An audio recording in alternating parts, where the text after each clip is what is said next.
Hello again, everybody, and welcome to another exciting episode of the Roll on the Table podcast, which may or may not change names randomly throughout the night, depending on what sounds funniest. Today, I have some really amazing, wonderful people that have I've been able to blackmail into joining me, and I've found apparently it's a secret. That's Quick, my everyone check for doors. that's my phone when people tweet things about me. So let's just go into introductions real quick because we have a little bit of a compressed schedule tonight. So right below me on your screens is the illustrious Gil the Vlogsmith Ramirez. Hello, everyone. Yes, I am Gil Ramirez, and I make a lot of cool stuff with metal. I like to forge in my shop. Anything else you'd like me to say? You may recognize him from the All Work No Play podcast, or from the many times that the Critical Role cast has asked him not to fuck them. So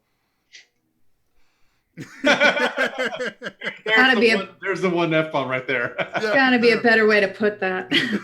Honestly, Carrie, there really isn't. I've been living it for 5 years. It just...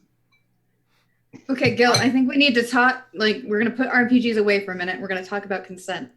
So, when they say no, no matter how famous or lovely or what the dice says, it still means no. I'm glad we covered this. I'll write a note. I still have a shirt that says "Don't fuck me, Gil," and I think it says "Damn it" on the back. Yes.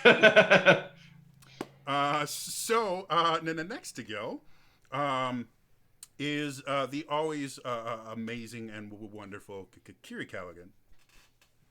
Hello. I am joined by my minion and familiar, Calcifer. I want to eat it. Who keeps trying to go after whatever my dinner is. I apologize that I have things in my mouth. Hi, stop it, please. Okay. I do many things. I forge videos on YouTube. I just wanted to use the word forge, Gil. I forge videos on YouTube. I write. I have a book and many things. And I sing. And I also am a paid poet. Okay, do you actually want down? And that's me. You're going to ask me to come up in 5 seconds. Yeah, and you may recognize her from yes. she did Geekins and Vlogs. Her book Alice is the Terra Mirum Chronicles is absolutely brilliant. Oh, thank you. And she's currently working on a sequel. She does really cool stuff on her YouTube channel. So yeah, and she plays in my. I was gonna say, I thought that was the first thing you were gonna talk about. I was like, also. I try to learn a little bit about my guests. I logic the crap out of any obstacle I run into on Jody's Zelda RPG. And then finally, the person I have known now for at least the 30 minutes, not Elias, otherwise known as Dan Van Heil. I'm Amanda's husband, and I'm sure you're all familiar with Amanda, who does the Z News and the Running Blind segment. Also, I have a reasonable facsimile of Elias here. And I've also done some community theater, so I've been trained to put on some Elias if need be. So I really enjoy that for phrasing. Yes. And I'm relatively certain that the next time I interact with Elias, I will be using that. Yes. So to just give you a little bit of a flavor of Elias. In his own right, Dan, I believe you've been playing RPGs since original Dungeons and Dragons. Yes, I will say that my older brother played the original Dungeons and Dragons and then roped me into it when I was about in middle school. So I'm 44, so we're talking 88, 89 when I got into D&D. Right during the Satanic Panic. Oh yeah. So when the second edition came out, that was my freshman year in high school, and that's when my D&D group coalesced around all of that. So been playing a long time, and then kind of gave it up during college, and then only recently got back into it when 5th edition came out.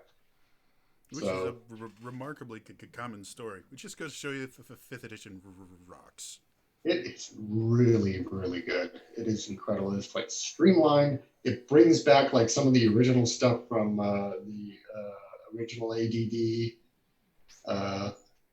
Although the thing is that since I pretty much skipped 3rd and 4th edition, I don't remember which things they brought back because 2nd edition didn't have monk. It didn't have barbarian. The second had monk. I know of eventually because monk technically showed up. No one could play it because you had to roll like 16s and 4 stats. But it was in the original AD&D rules. Yeah, it was in the original AD&D, but it wasn't in 2nd edition. 2nd edition, they dropped it. And they had bards still. And then 3rd edition, they brought back barbarian and monk. But before that, so I have been playing some 5th edition. I have a couple of good games that are kind of on hiatus, and then we've kind of expanded to what do you call a West Marshes campaign. Oh. So it's catch as catch can. Whoever's free that week, they just kind of say hello to the group, and as soon as I'm free, I'll participate in one of those. Yeah, I have no idea what it's like to have players that show up sometimes and then don't show up other times. It's a new experience for me. So. I feel like there's some shade being thrown. We love you, Kikiri. I won't hear it and I won't respond to it. The thank you, Elias, in the chat for recognizing the amazing artwork that we have in Dan's chair. I was hoping he would see it. So, just to kind of give everyone an idea of what we're going to be doing here, we generally to talk about 3 topics. Since we're a little bit truncated tonight, we may shuffle that around a little bit, but normally in the world of RPGs in general, as much as I understand that there are tons of different RPGs out there and everyone can find their own that they really like, when you look at the numbers, really you can divide them into 2 categories. There's D&D and everything else. So one of our topics is going to be about D&D specifically. One of our topics will be about non-D&D related RPG stuff, which is actually going to be really interesting because we're actually moving away from the table itself to talk about LARPing a little bit because we have 2 expert LARPers with us. So not expert, but well, experienced LARPers. Let's go that way. One of which LARPed with Jeff Goldblum. So I know. We stood in costume near Jeff Goldblum. Exactly. Yeah, that's what happened. He's a lovely man, but whatever world he was on, it was not Earth, and it certainly wasn't the one we were pretending to be in. I love it. So as we discuss things, feel free to discuss stuff in chat. I actually do have chat up. If you guys bring up interesting points or questions, I will kind of relay it to us so we can discuss it as much as we can. But with that said, let's get into our first topic, which specifically is something that I've seen some people talking about, and it's something that used to come up a lot when I did Adventures League things, and that is the idea of magic items in D&D. Throughout the years of D&D, magic items have had this really weird kind of surge and wane, where in early games, magic items obviously existed, but they weren't, like you didn't find them under every rock. And then you got to like third and especially for fourth edition, where you couldn't play the game really without magic items, to the point where they created specific rules in for fourth edition in order to play without magic items, which included adding additional bonuses and things to your attacks to make up for not having a +7, broadsword of I kill you.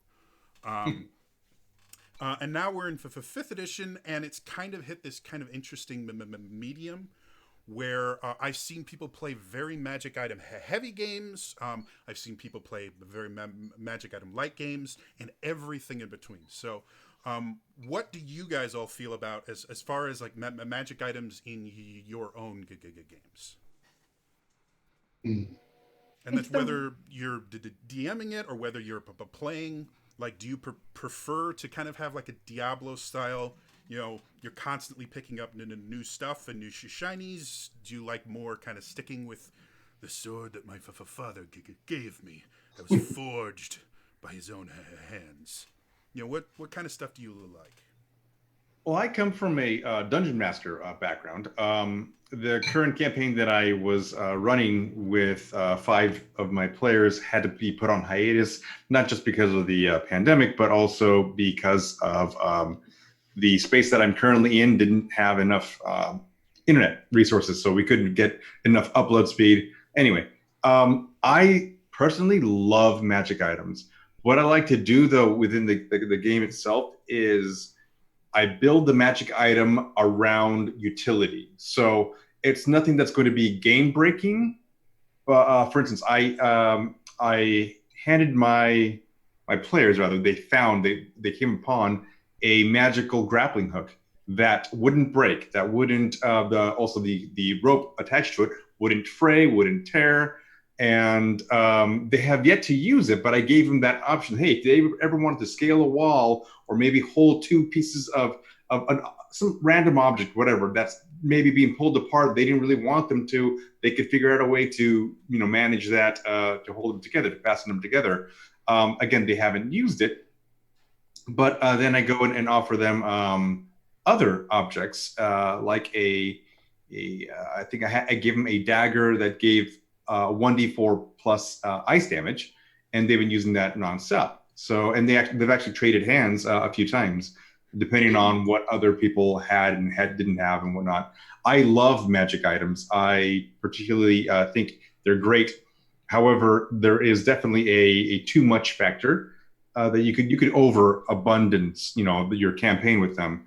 So, in regards to magic items, I actually don't really go with anything that's in the book, or that has, I wouldn't say not ever been in any edition ever. I've taken them and I've either reskinned them or just reflavored them depending on what they're playing. So, like for instance, my monk, who splashed into Bard a little bit, is playing the Drunken Monk, and I decided, you know what, I'll give him a giant barrel of ale. And I say it's a giant barrel. It's about this big or so. It's nothing too big, but it has 5 uses total, and you can drink from it, and you'll get a +1 bonus to your initiative and +1 bonus to hit, and also anything related to drunken mastery. So if you want to perform, and he was a bard, so if you wanted to perform and you were already inebriated, then perfect, you get a +1 to that. So stuff like that, things that are more thematic. They're not total game breaking, but it hopefully allows them to realize that they have tools, utility within their persons that they can go ahead and utilize if they wish. I also do love the hack and slash style of the Diablo style campaign, where you're swapping out your +2 for a +3, and then your +3 for a Vorpal, because you got to keep moving up, because there's, I played in a Gestalt realm, which is pretty much it's wave after wave after wave of monsters. There's no end.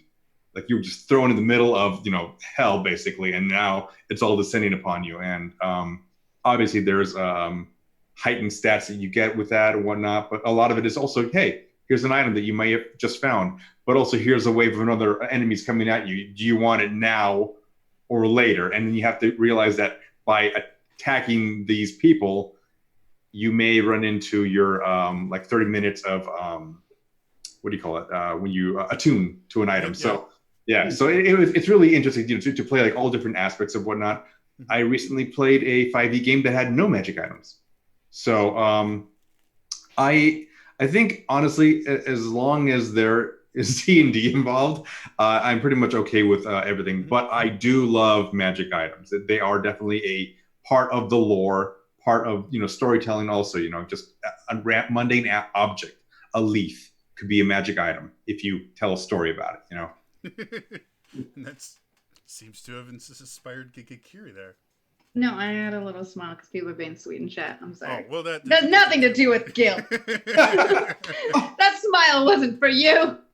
I take 2d6 psychic damage. I'm on the line. Do other people have opinions on I do. I have strong opposite opinions. not strong opposite opinions. I'm the weirdo who actually finds the dungeon crawl fighting part of most role-playing games my least favorite part. When dungeons go on forever, I'm like, dear God, no. Let me get back to role-playing with that random villager who will give me information. Which is usually how I play a lot of my games, especially if you ever watch Scion the Demi Dozen over on Scabby Rooster. I occasionally appear in that, and it's like, haha, I get to basically role play my way around and hopefully not screw things up. But for me with magic items, like I like them, but I like them to have a very specific plot purpose. Also, I don't trust my DM to not strip my items away, so I like feeling much better about.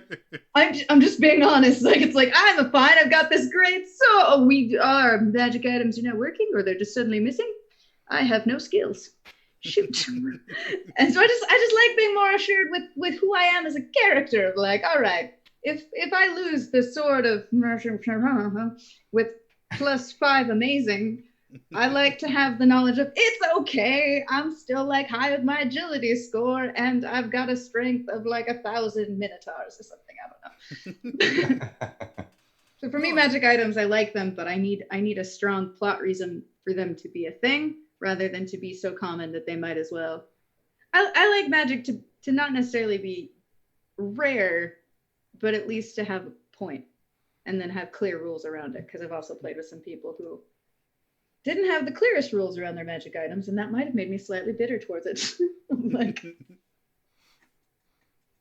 course, she's not talking about me. No, not yet. Anyway, no. Give me time. No, you dare take away my hook shot. It's not even magic. I made it. It's mine. It's a part of me. I like in the chat. That's why you play a monk, so that you are the magic item. I'm like, oh, you are the avatar. Totally a monk main.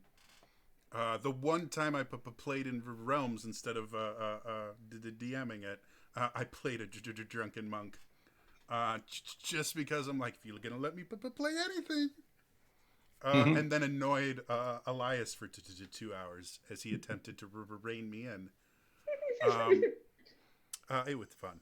To be perfectly honest, I kind of lean a little more towards Kikiri's than Gil's viewpoint. This is simply because, again, a lot of my experience is influenced by my time in the Adventures League. I was a local coordinator for a little bit.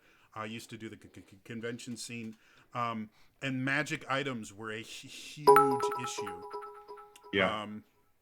For a lot of players, and especially the people that were running the Adventures League, they would actually tell us as local coordinators that if we saw players talking about the magic items in the adventures that we needed to chastise them. If we found lists of magic items online, we needed to report it. Which I didn't agree that much, but I did see how power gamers in general would just kind of hoard these magic items and just make it a lot less fun for everyone that wasn't a power gamer, which was the population, most of the population of players. I think it's important to bring up in Adventure League, you are allowed to transfer items from one character to another. So there was a little bit of that, like power gaming, like you said. Well, to a point, like the trading rules changed a lot over, because I started in season 1. Okay, I started early as well. And the rules changed so many times where at one point you actually had to have both characters needed a magic item, and they had to be the same rarity. And then there's a cert you could get that would let you trade non-rare. It was weird. But yeah, like in my own games, I tend to focus a little bit more on creating custom items that grow with the players. And then I'll toss in, a random one just because a lot of them are fun. Like we called it the Pokeball. I can't remember what it's called in the DMG. But it's just a ball of rings that you throw and use the magic word, and then it like expands and then just traps someone. The manacles. Yes, this is something like that. It has an actual name. You're right. Something binding bands, something like that. It is Brewster's my favorite magic item because it's just like you're in a situation where you've got too many people, or maybe you need to kick a cat, maybe you need to interrogate someone. You just go Pokeball, go. And it's a ton of fun, and it's not something that's going to break the game. It's going to give them a lot of options to use it in weird ways. So that's the kind of stuff I like. Yeah, you'd actually use that in the campaign I was in last time. So first time I had played a cleric in that one. I guess as far as magic for me go, growing up and kind of playing through middle school and high school, we had a bad streak of Monty Hallism, which probably mostly my fault because I would go through I was the DM at the time, and I would go through these magic item listings, and I wanted to see these things in action. So yeah. It was like looking at a catalog for me. It's like I want that one and that one. It's like, I'll give this one to him and that one. It's like once you realize that, the DM, I can put those anywhere. But it did cause some overpowering issues, and we had another guy in our group that also DM'd that way. He gave us this. He made this type of dragon armor that we knew that this was going to be like super overpowered, so we started just messing with everything just because like it was all like his big thing was well, you don't know what this does yet, so you found this armor, it's got this weird sigil on the back, and it's like, all right, I put it on and I concentrate really hard at breathing fires. It's like roll, okay, yeah, you just spread free. It's like, okay, yeah, I think we're gonna figure this one out. Yeah, eventually he made like it polymorphed you at higher levels into dragons. It was wow. Wow. But it tempered me to the use of magic items to where it went from like way high to like no magic at all, like brought it down to like no magic items at all on a couple other campaigns. And eventually I think I reached a good balance, which was, I think, close to what Carrie was talking about, which was plot specific, or what I really enjoyed was the idea of inheritance, of having like a long sword that was your father's or whatever, and like you had it at first level, and then you find out that maybe around 5th level, instead of getting finding another sword with like slightly better stats or better abilities, you end up unlocking the abilities of itself, almost like the Master Sword. So then you could keep the same sword, you know, so it's like, yes, this is the sword of my father and his father and his father's father and his father's father's father. But I just found out that if I get a certain rhinestone gem and I put it in here, then it unlocks the ability to do this or that. And it just it was a way to kind of have the best of both worlds. So you got the benefits of essentially getting better equipment, but you didn't have to keep dropping it in favor of better ones. So it was a good mix of that. Mm-hmm. And I think that's one of the things for 5th edition. One of the many things that 5th edition did right was introducing attunement. This is simply because if you want to play a really high magic item game, you still have kind of the strategic aspect of, okay, well, I have 7 magical swords and 14 things of armor, but I can only have the 3 on me be using the 3 at any one time. So now I have to kind of pick and choose. Okay, for today, do I think this is going to be more useful, or this, or so I like this strategic aspect. My personal design philosophy is if you give people choices, there should never be one correct choice in an RPG. It should be, there are benefits to this, there are benefits to this, and you as the player get to decide which one is right for you. But I'm not just giving you an obvious of, well, this, yeah, you can make this other choice, but this is going to be so much better in every situation. I do want to bring up real quick R2 S11, who, first things first, hi R2, it's been a little bit. Did bring up a half question. Intelligent weapons. Have you ever included them in your games? Do you treat them more like an NPC than a weapon? What do you guys think about weapons that can talk back? I introduced one in my campaign, and my players pretty much noped the F out as soon as that happened, because they knew no good weapon ever has been sentient. They always have like a ulterior motive, and it started out. Yeah, you don't want to pick up a sword and have it go, feed me, Seymour. Right, exactly. You're like, well, just now it has a name. Now I have to name ring it. From 10th Kingdom. That's what I always think of. Intelligent anything. The what? 10th Kingdom? The singing ring from 10th Kingdom. Oh, I love to linger on your sweet one's feet. Carrots with fire. But no, I haven't really introduced anything like serious as far as a sentient weapon, the one that can go in and breach the minds of the players. Nothing great yet like that. They're too scared to get involved in that, which is actually a smart thing. But ironically, yeah, I would treat them as NPCs whenever I would have them in my games, and I think it was a stage in the Monty Hallism that you could actually control and kind of reel in some of the powers that you've been giving everybody, because you could always have that sword kind of like, I don't think you're worthy of wielding me anymore. And suddenly it's making negative attack rolls rather than positive attack rolls. Kira, you had something? I was just saying the closest I came to was I made a bot come to life in Realms of the Wild. His name is Bool, and he's quite handy, but I use him more for healing than anything. But I'm slowly making Skynet in Realms of the Wild. It's impressive. I gotta say, I haven't used intelligent weapons in any of my custom campaigns. I like them though.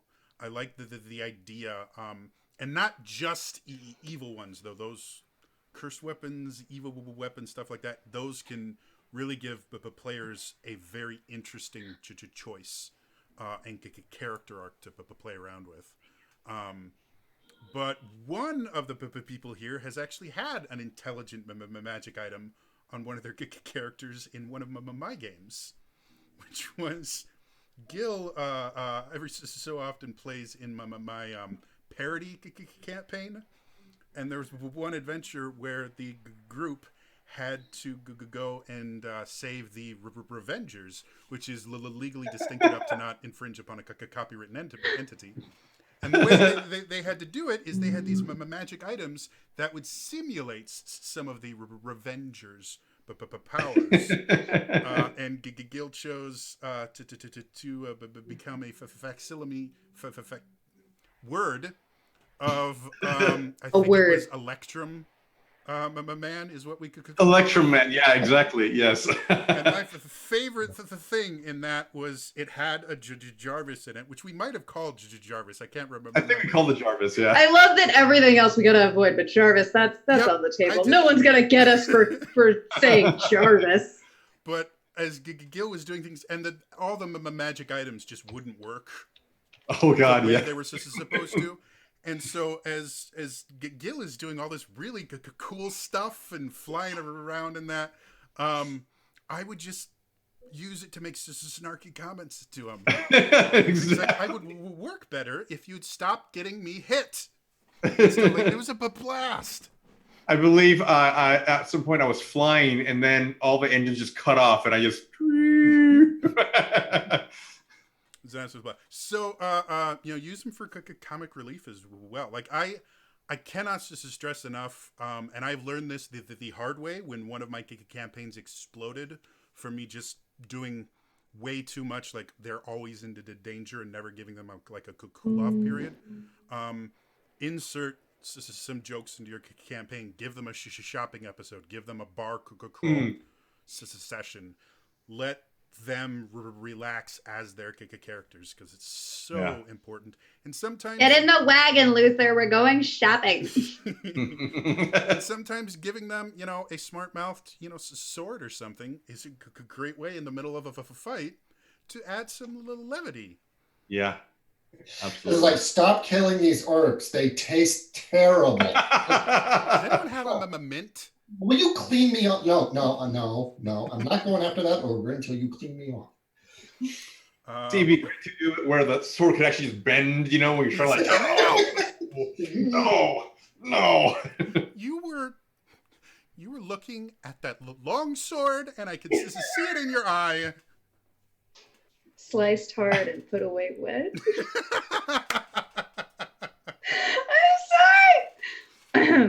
On that note, segue.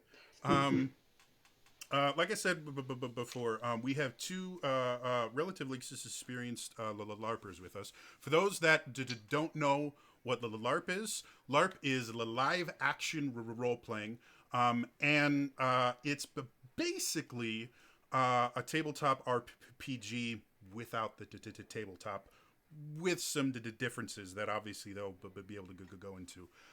But it's becoming more well known with things like the Knights of Badassdom. What was the Geek and Sundry show about LARPing? Was it just called LARPs? LARPs. Yeah. It's been getting more popular recently, but a lot of people don't know what it is, and a lot of people think it's, something kind of just super nerdy, something you see at like Renaissance fairs. And from my very basic understanding, it's not that. And I've seen some of the really amazing stuff that Kiri has done, because she'll post stuff on like Facebook and Twitter where she shows off some of the characters that she's played. And Gil, I know, not only have I seen you LARP, you also were at I think it's a stream of Many Eyes, doing some really cool role-playing kind of performance-style stuff that kind of scratches this same itch, at least in my mind. So whoever wants to start, maybe to start off with what made you kind of to transition from to tabletop to live action. Kira, you want to go? Well, I would say it like there's less math, but that's not true. Because then it's like nowhere near less math. When you get into the fighting and then you're like, wait, Okay, you just hit me. Hold on. Hang on. You just hit me for. I'm down. Okay. That's always fun. Like you need a spotter, like when you're doing. Kind of like you almost like it's so funny because they'll always tell you like, oh, it's this. It's super simple, and you're like, look, when you're in the middle of a fight and you're just hearing a bunch of people yelling either like one or they're going like 2, 3, 3, 3, 2. You're like, hang on. Get one of those little counters, like at the front of a line, Yeah. Or like an abacus right here, so you can like. You're right. Okay. I'm dead. I'm dead. I'm in bleed out. Okay, thanks. Shh. Can you guys be quiet? I need to count for like a minute to see if I'm gonna go into death count. Oh my God, can you imagine that? You're in death count and you're like 1, 2, 3. People are like 16, 5, 2, 3. Like, oh, hold on, I gotta start over. Count. 1, 2, 3. So, sorry, we just made a bunch of jokes that probably not a lot of people who don't know what that means. I moved from more of a tabletop experience to that because it was essentially, to me, LARP is like, hey, do you enjoy tabletop but wish it was more like theater? And I'm like, yes, I do. I would like to wear costumes, and I would like to be in a silly accent, and I would like no one to be like going, oh, hang on, I gotta take this call from my mom or whatever, or something of just like, get off your phone, Dave. We are in the middle of a dungeon battle. Pay attention. I am all for immersion, and it basically is immersive interactive theater that has no audience. Because you are both a player and the audience, and that's kind of cool. Or rather, the player base is the audience, because I'm also coming from a staff perspective in that regard.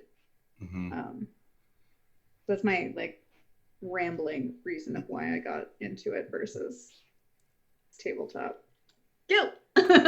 I actually started in February of last year, 2019, and it's funny because I attended previously before that in 2018 a wonderful ballroom masquerade called the Labyrinth of Jareth, where a lot of people get decked out. And I've been going through that for like 5 years at that point, right? And I loved it because you get into costume and you're pretty much reenacting the scene from the Labyrinth, where it's basically, Jared's little dream thing, where it's all ballroom and all that, bubbles floating up, pillars and columns and all that. And they expand on it, right? And they go and do basically like a full-on story. They like delve deep into it. If you want to go, talk to the goblins and have like a quest, basically, you could. And you will have to talk to staff or one of the players to actually get the story, though. Which is correct. Yeah, exactly. Our funny little joke, or be part of the cast, which is they're like, or be part of the cast. They won't know anyway, guys. Which actually, no, hold on. Was I part of the cast on 2000? No, I wasn't. I was not. Not 2018, but 2019 I was. Anyway, 2018, I had about 16 of my friends who were all various places, basically like just go right on me, go, dude, you're gonna go to LARP. Go to LARP, dude. Look, you love this. Just go to LARP. Just go to LARP. And I'm like, all right, cool. And after hearing 16 people, yeah, exactly. I'm like, fine, I'll try it. And like, first game's free, man. First game's free. No, I can't. Yeah, you guys got any more LARP? But it's a wonderful transition for me because I was mostly exclusively tabletop, right? I love role playing. I love getting into character, whatever the character is. But I also loved doing it on my own time. I love going to the Ren Fair. I love getting dressed up. I would, without Ren Fair, without Halloween, I would still get dressed up. I have a cloak that I wear often just because I love it, right? And I realized that all these circles that I had in my life, right? Theater, D&D, also creativity, right? And I believe I tweeted it out recently because it really had me thinking about how LARP has really coalesced all my worlds into this one little tiny sliver of a Venn diagram. But man, it hits that button. It's immersive, first of all. So yeah, you're essentially you're embodying the character that you want to portray. And you can specify however you want to, at least in the LARP that Kiri and I attend. You can make it however you want, and that's awesome within their realms too. But still, like, I'm from a place that's normally known for mages and wizards and all that, and just because I'm from there doesn't mean you have to be a mage or a wizard. You don't have to be a scholarly person. And so I choose to be a rogue from a place that specifies in magic, but I have no magical abilities. So it's a cool little role play aspect just on that front alone. People are like, "Hey, man, you're from Adestimum. Can you do this?" No, man, I actually can't do any of that. And so it creates a little like a fun dynamic. Mm-hmm. But again, getting back to it, all the circles basically coalesced. And I want that kitty. Sorry, I'm trying to keep him awake. Otherwise, he'll like wake us up at 2 a.m. in the morning. But it was a really fun way to do everything that I love to do. I'm still able to be creative by making my own armor and weapons and all that. And I mean, like foam weapons. Actually, I have this axe. I'm basically just nearing completion right now. And a year ago, I had no idea how to do any kind of foam smithing, and I've been just kind of like diving deep into it. It's a lot of fun, and I'm going to be honest. Back, let's say 2 years ago, I thought LARPing was, that's just too nerdy for me. That's not me. No, I'm like, oh my god, I have no idea. I should have done this a lot sooner. And I really should have. Crazy good workout. Yeah, it is. It really is. It's amazing. It does like literally everything that you can think of. Even if you're not a fighter and you just go running from things, by the end of the night, like the weekend, you're like, oh man. Yeah. Zeus. Really enjoy the fact that Gil went from actually forging like steel and metal into foam smithing. Well, that was part of it. Is that I wanted to see like the weapons that I wanted to make, and I couldn't. In looking up various catalogs for LARP stuff, I couldn't find the things that I wanted. I'm like, well, how am I going to do it? And there's people that do it. For a full-time job. Actually, they make LARP weapons, and I'm like, well, I wanted to do this and I wanted to do that, and I wanted to. I got a little more involved in like learning about it. Because again, I'm a crafter. I love to see that, and then, the next step was just to get into it yourself, and yeah. Well, and Kiri, you mentioned specifically that you've been on staff, which I would kind of consider like the next level up from participation to, or at least a different experience, if that's a better one. Gil, have you just been a player, or have you done staff stuff too? I just got into story advocacy, but I'm in the trial run. So basically, I haven't done it yet because the game that we're supposed to be doing it got canceled. Obviously the world. But yeah, it was. What is this world you speak of? Don't go out there, man. It's not worth it. Just gotta say. I think it would have been fun. I definitely want to get more involved in that because the people that wanted me to be involved in story advocacy knew that I run my own games. I have my DM style and whatnot. They're like, hey, you can write stories. Why not do this too? And I thought, you know what? Why not? Why not get into that? Let's dive. Let's peel behind the curtain a little bit and see how the workings of making a LARP go, and then maybe I can help build that story, build that world. Very good, very cool. Yeah, like I guess from my perspective, one of the things that I do a lot is I run beginners tables. I've been doing it since I first started. I first started DMing because I wanted to play, and none of my friends had done it, and none of them wanted to. So I started a board gaming group, and then slowly, like the Dungeons and Dragons games back there, I used those games to go, hey, if you guys like playing this board game, there's this Dungeons and Dragons thing that's even more fun. And you can create your own characters, and that's how I got started. Mm-hmm. For you guys, I would assume, Kiri, you've probably dealt at least with a few new players. What kind of things can people suspect as a new player? Like, if you show up, are they going to expect you to have a character sheet and a character already? Can you just observe? Like, how can we affect people? That's a bad choice of word. How can we get people interested in this? You have two options. If you come in as a new player in a game, first of all, there's a lot of online resources about the world of Twin Mask in general, and they're very good. You also have player advocates, essentially, who are the hubs of knowledge for your chosen. Like they're like, oh, you've got this. Okay, let me help you with this if you want more information about this culture or such the like. But one thing that I wish we'd done, and I highly recommend everyone do if you've never LARPed before, go in as an NPC.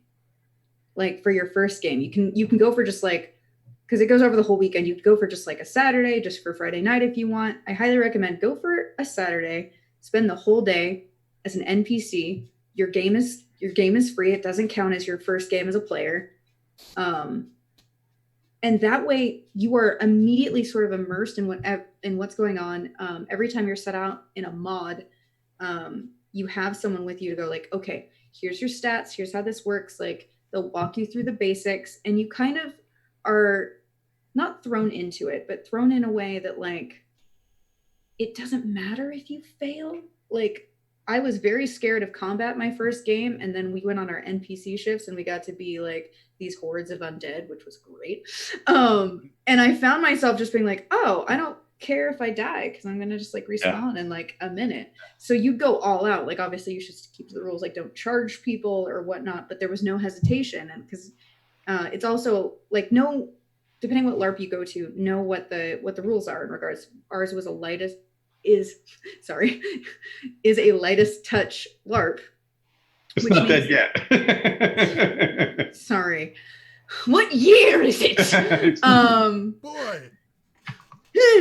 It's Christmas Day. The Earths did it in one night. They can do whatever they want, you know? Sorry. My favorite thing about that is all I had to say was "boy," and you instantly Dickens. Dickensy. But for that reason, like they're not going to like smack the crap out of you. So getting hit with a foam sword, it can still hurt from time to time, but for the most part, you're good. And then like we have rules around there's like no head hits, and if anyone, whether you're an NPC or a player at any point, we have things in place that we teach you when you first come in of like, okay, do this. If you need a minute, just be like, hey, I need a minute. I love a little out of character, which I'm sure is different from every game, but it's just very simple. We're all about, it's supposed to be fun, and at the end of the day, it's a game. And you get to do so many different things as an NPC. You're not just like sword fodder to be chopped up. I like to run a lot of mods that aren't even combat based. Like one was a bunch of orphans that were really needy and annoying, and it was hilarious. I have one ongoing with a ferret. I really love like that's the description. Not like it's fantasy cake. No, there's a ferret. No, it's Felix, and he's a ferret, and he gets into all sorts of trouble. And it's a lot. He's a puppet. Have you not met Felix the ferret, Gil? Oh. I want to meet, and then I also want to like keep it though. That's fair. That's fair. He hasn't gone out a ton, but he's at least gone out once a game ever since we got that ferret puppet. Oh my god! Like, yes. Ferret. So, but yeah. Dan, you've been a little bit quiet. Seeing as both of us have zero experience, do you have any like insights or questions about? A few things. Yeah. One, I'm listening to particularly Gil describe, it's like all of his interests, all of his circles of interests kind of coalescing and converging on this. And all I can think of is I am C-3PO at the beginning of A New Hope, just walking through the corridor and getting missed by every single stormtrooper, because I'm like, yeah, that would hit for me. That I like this. Like I'm into theater. I'm into RPGs. I'm into a gift, Stan. Cosplay. I'm into. Holy crap! Why hasn't this hit for me yet? And one of the things that you hadn't mentioned yet, but I think might be relatable is paintball. because it's kind of reminding me of that in a way of like you go for a weekend and they don't usually create storylines. They should. Oh my God! Can you imagine that? I'm not kidding. I'm that person who also. Oh, sorry. Well, that's fine. I was just gonna say we have in Wisconsin paintball for some odd reason is a big deep thing up here. We have tons of paintball fields, and we have paintball fields where they have full storylines. You do. Some of them are like quick 20 to 30-minute games. Some of them are like the entire weekend. You split up at the beginning of the weekend. You get put into two sides, and you fight a war. Like it's super cool. Yeah. Everything's better with plot. Everything's better with plot. Let's just pour some plot on there. Oh. No, that is literally like my fiance and I will go to random events and be like, okay, so who are we? And like, it's nothing. There's no purpose behind it. We have an entire Facebook group dedicated to it. Kristen and I do that too. That's so awesome. Where it's just like, and I know that people are like, oh, roleplay. It's not even sexual. It's literally like, okay, so who are we? Okay. And then like, sometimes we'll pretend we don't even know each other until later, like, you must be from the opposing side. And it's just like... What the audience may not realize is happening right now is both of them are planning on getting their significant others together after this is all over. Oh, yeah. And invading like a Walmart or something. And... Actually, Gail, have you ever been to the Formosa? Because if not, we should all talk later. We should. Yes, agreed. Well, the other thing is that I wanted to take an opportunity because I've never done any LARPing myself, but I have friends that are also involved in theater, video production, film, and they put together something that both Amanda and I have been involved in, it's called Suspension of Disbelief, and it's a web series. We had only done one season. It was a 2015,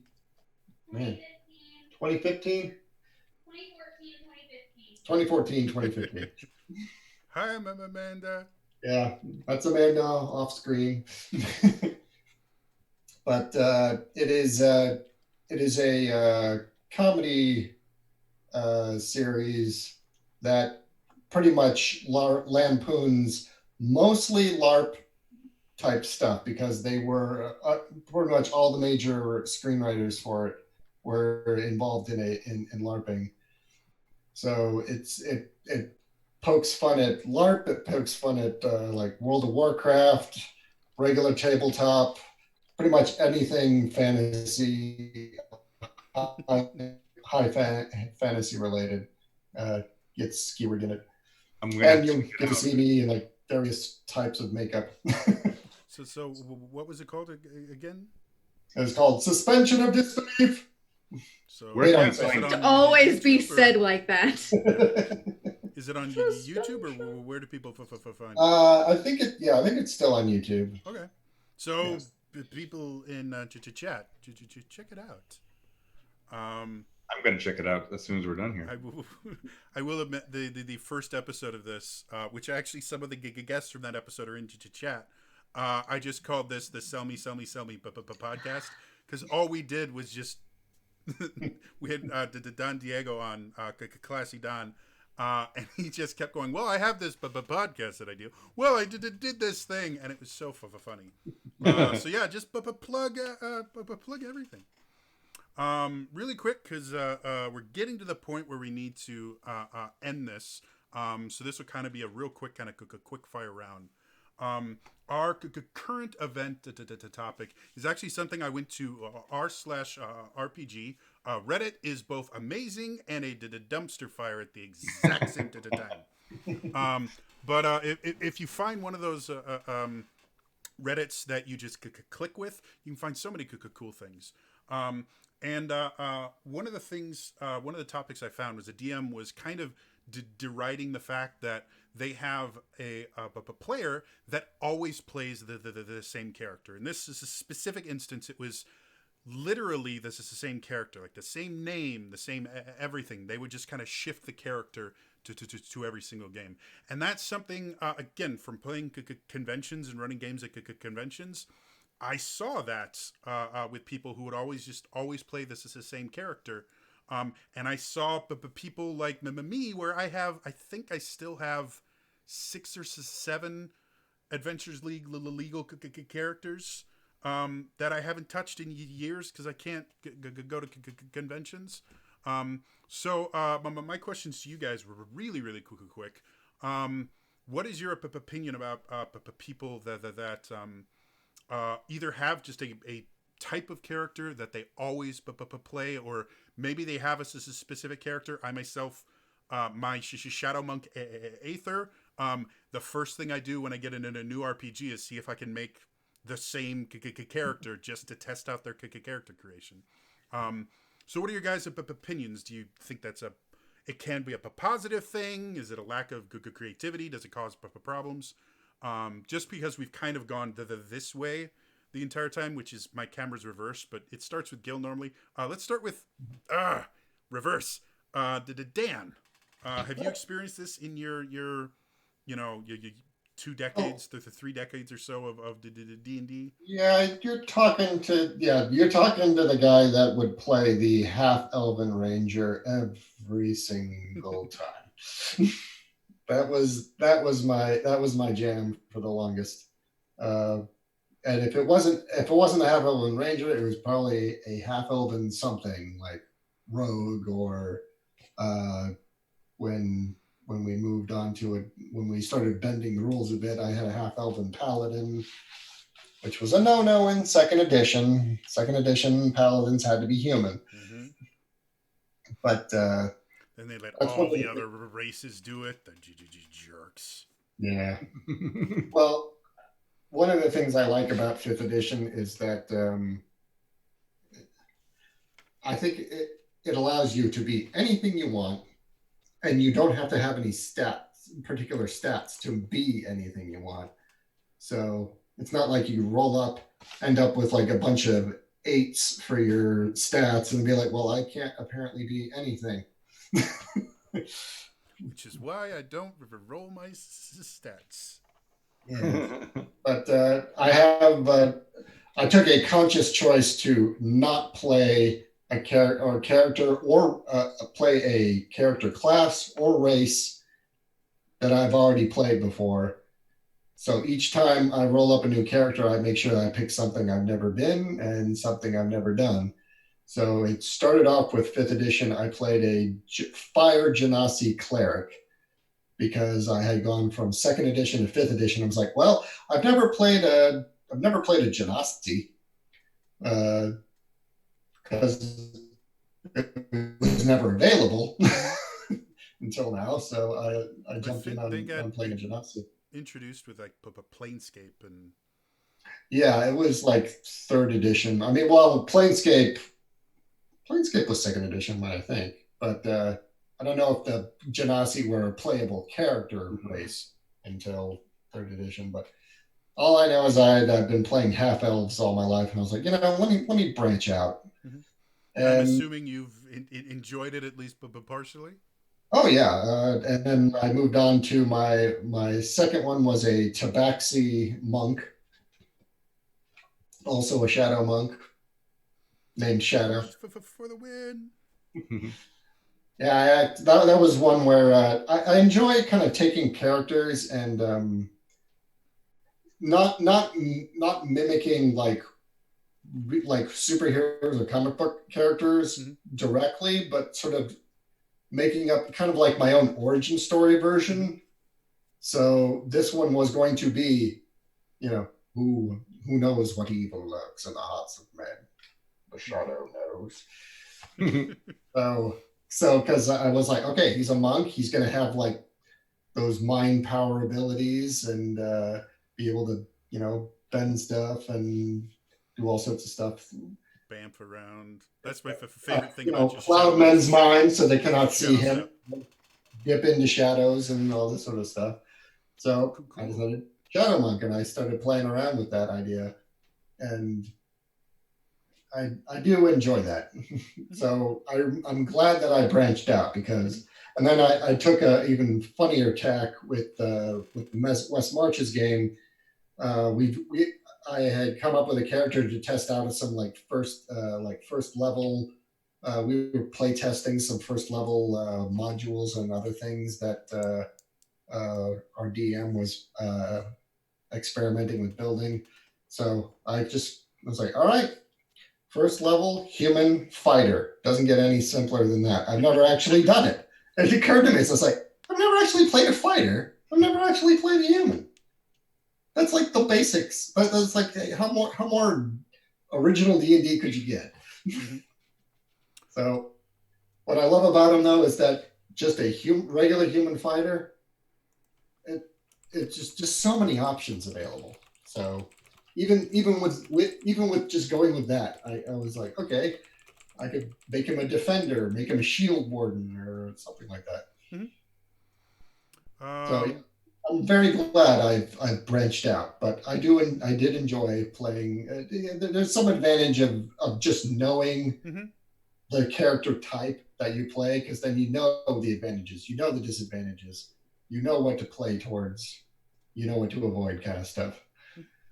Which I think there's something to be said for comfort and for familiarity and the new experiences and kind of the bits of kind of fear almost that comes with playing something new.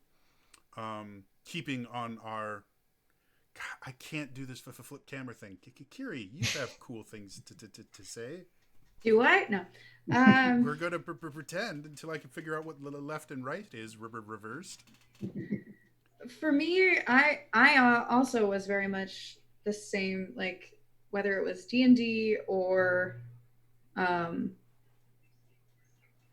game RPGs. If I could be a rogue, I would be a rogue. Preferably elven, but I want to steal stuff.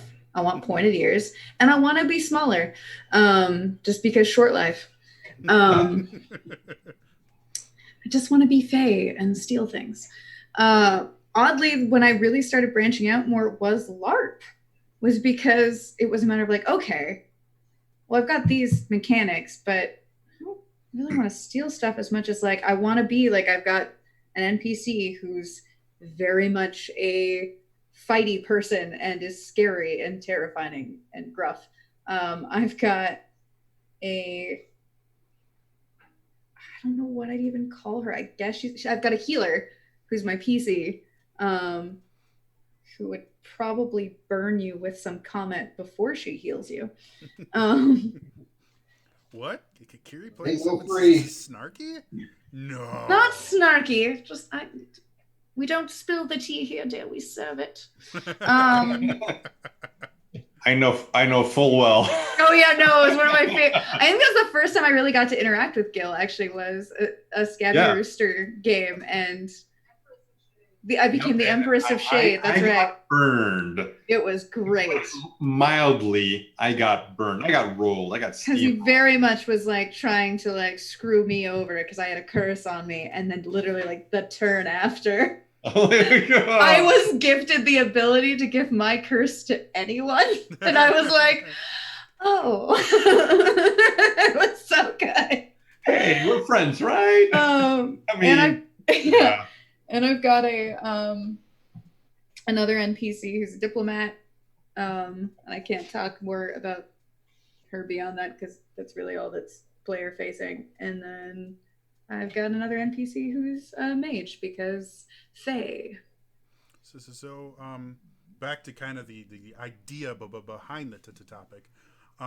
Having played, the same character over and over again, and now branching out into the different ones, is there a thing that you prefer? Like, do you miss kind of being only, the character that's kind of like putting on the warm blanket?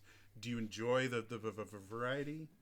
I think it's about each player's comfort level. Like, I'm never going to fault someone for playing the same character if that's what they're comfortable with. And for me, it's a matter of I'm not to be a broken record here, but I'm all about the plot. Like, what pushes the story better, like forward best. So what you're saying if you're here for this story? Bitch, I'm here for the story. Anyone has no idea what that is, watch Curious' stream sometime. We don't bother with the fight dungeons if we don't have to. If there is a developer's console that lets me kill all the hostiles, we're gonna do it. Because you know what? We're not here to watch me kill a million spiders. We're here for the story. Yeah, and I encourage other people to sort of see it that way of like, look, if you are comfortable with that character and that's where you really thrive, and it's not, thriving on being an asshole, like out of character, like where you're purposefully just trying to break the game. You don't need QA testing for a already made tabletop game. Please stop it. But I want to go this way. Give me an in-character reason why you want to go that way, and I will let you do it. You just want to do it because I said you can't. It hasn't rendered. Don't look at it. It's Silent Hill over there. I will admit I've had a few problem players where they're like, well, I'm going to go over here and do this, which is a lot more difficult when you have rules about what you're allowed to add and not. Yeah. Really, metagaming is just shitty no matter like what game you're playing. Well, I had, because the Adventure League was, I have horror stories. It's great. You have horror stories? Yes. Oh my. After all the tables cleaned up. Talk about the horrors of war. Together. There was this one girl outside of Paris. The horrors of war. But, never mind then. I had a buddy of mine where the players just wanted to annoy the DM, and they kept doing everything they could. They're snapping at the NPCs and everything, and so he said, "Okay, you guys suspend the rest of the 2 days that this adventure would have taken in the to tavern. You get no experience, you get no gold, no magic items, and we're done." And it was a 4.5 hour slot that they finished in an hour. He's like, all right, great, guys. You did what you wanted to do. However, that was the conflict, and you did everything you could to stay out of it. And you succeeded. So congratulations. And he walked away from the table. And I was working for the convention at that point, so I had to deal with a couple irate people, but I respected my DM buddy to... Yeah, because it's like... So Gil, do you have a type or a class? So hearing the stories of people, I have friends that have done that, and I think they're just making OCs at this point. They're making if anyone doesn't know what an OC is, an original character. Basically, they're trying to embody what they think is their perfect character. Right? Like if I could be a magical person, if I have, shoot laser beams out of my fingers or this or that or whatever, super strength, they're trying to mold their character into this image that they have in their head. And so it transcends all games, I would imagine, right? They have D&D maybe. They try to, and I'm not immune to this too. I'll do it to any of my online RPGs. If there's an option to make it look like me, you bet I'm going to make it look like me. Most of the goatees are never the same, but whatever. We'll talk. Tell me about it. Because I'm a creepy dude, I've made Gil in a couple of my games to build your party. I've had Kiri in there. I've had Elias. I've had people send me some stuff for me where they built me in some fashion in various online games. I'm like, you can do that in the game? I didn't know that. I think I beat XCOM either 1 or 2 with Kiri and Gil on my squad. Hell yeah. I think you were a sniper, Gil. Okay. Because I create the character as a rookie, and then it just becomes... Wait, I think you shared the images. I think I've seen it. Yes. Actually, now that I remember, I can't remember. I was super proud that I beat the game anyway. But back to what you were saying. Sorry. No, it's all right. Yeah, but for me also, I'm being a dungeon master. If I were to see my player, do the same character again, like let's say, it's it's a shadow monk with 2 levels of warlock because it's one of the best builds in the game. You can bounce around, you can cast darkness, but yeah, take your notes. well, no, it is like 2 levels. you're a shadow monk, right? You want to do devil sight. Devil sight, exactly. So you can cast darkness, and you can move in there, and you can see in there. And everyone has disadvantage. You have advantage. It's not a great party build. You're pretty much an army of one. But whenever you got to do your own missions, you're golden. It's awesome. If you want to be the rogue in the party, you can be. You don't have to have a rogue in your party because you are a monk that hides in the shadows. So anyway, but if I saw a player that did, let's say my first campaign, of this particular group of people, and he was that, and the next campaign he's like, I'm going to be that again. All right, name change, but same deal. I'm like, okay, I'll notice it. I'll ask, hey, do you want to change that up maybe? Or I'll give them suggestions. I'll see, hey, maybe I can steer you in this direction. The parties is built this way. And that's a very, a solo player build. Perhaps you can alter your monk style. You want to be monk, or maybe you want to be shadow monk, or maybe you just want to be warlock, or see about doing a different type of min-maxing here. And I don't mind min-maxers as long as they're not really like, I shouldn't say that because I definitely do mind min-maxers. I have friends that love to break the game, and I do mind it. So no, well, I think but that's kind of because we had a discussion on min-maxers in one of the earlier episodes. I think the thing we kind of came to is optimization and min-maxing are kind of fine as long as that's what the whole table, the whole table's still having fun. If your entire purpose there is to disrupt, then it's not okay. Exactly. But if the other players don't mind having like this super powerful god that they just kind of wander around and help out with, that's great. I've seen a lot of tables. Right. Yeah. Let's say you were playing a party type of, or like a support character, right? And maybe you do want to make min-max because everyone else is new at the table. You're like, I can help you guys. I can build up my character a certain way, and then more often than not, my spells are landing. I'm healing. I'm whatever, and then everyone on the other side is like, oh, this is awesome. This is great. I'm dying, or maybe I'm not landing my blows, but overall they maybe are victorious more often than not, and that can be important. Actually, that can be very, very important.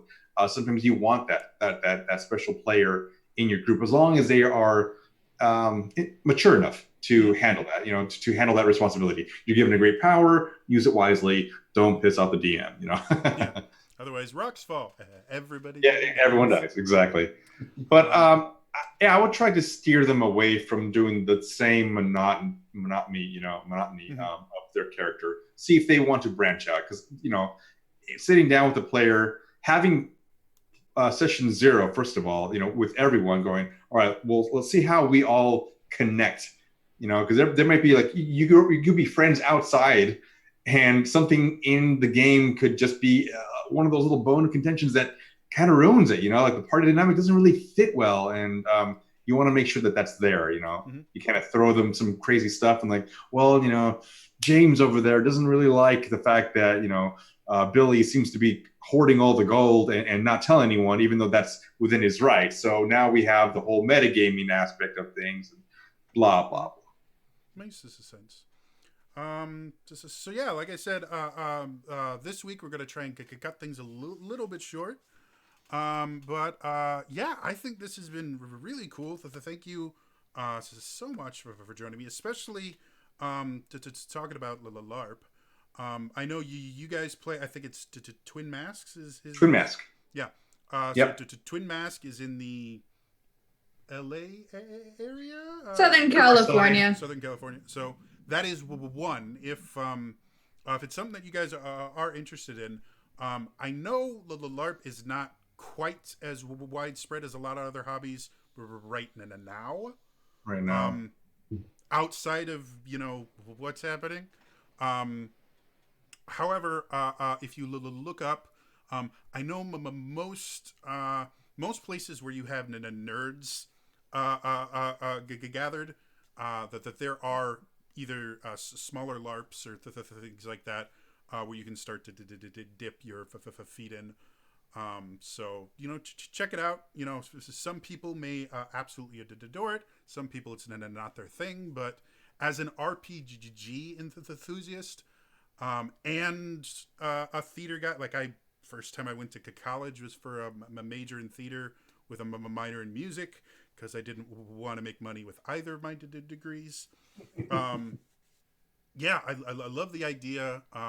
If my mental health was different, it might be something that I would try. So, but before we go, if people want to find the things that you do on the interwebs, if you do anything, where would they find you? We'll start with Gil this time.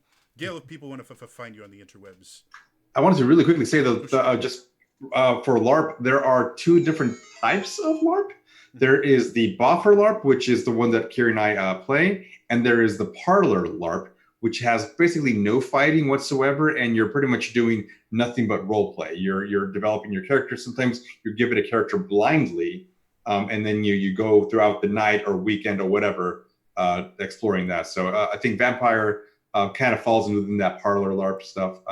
If you've ever done one of those murder mystery games, yeah, you've kind of accidentally, unknowingly done a parlor LARP. Yep. Exactly. That's kind of what it is. Yeah.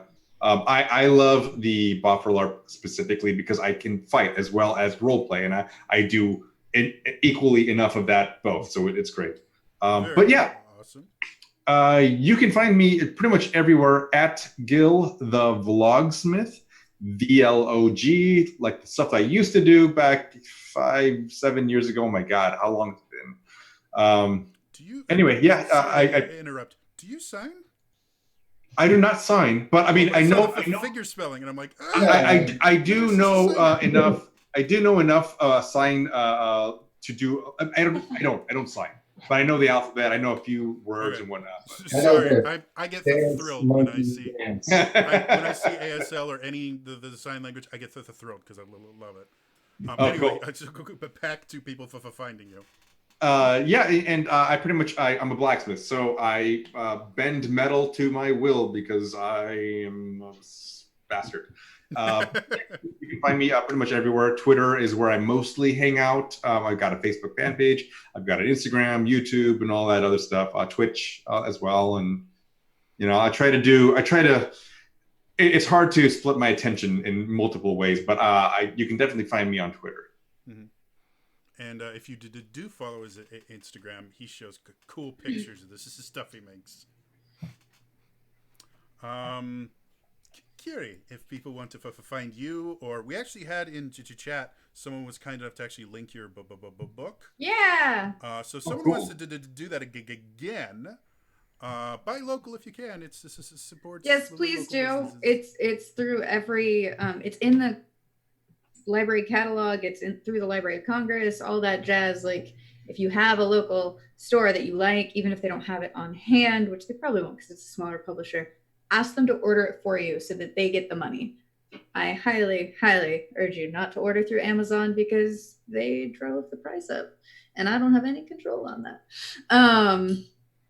But if you Google Kiri Callaghan, you will have lots of information about me because my attention is very easily divided and I'm on Twitter and Instagram and Facebook and TikTok occasionally and it's a lot of things. Stuff is amazing.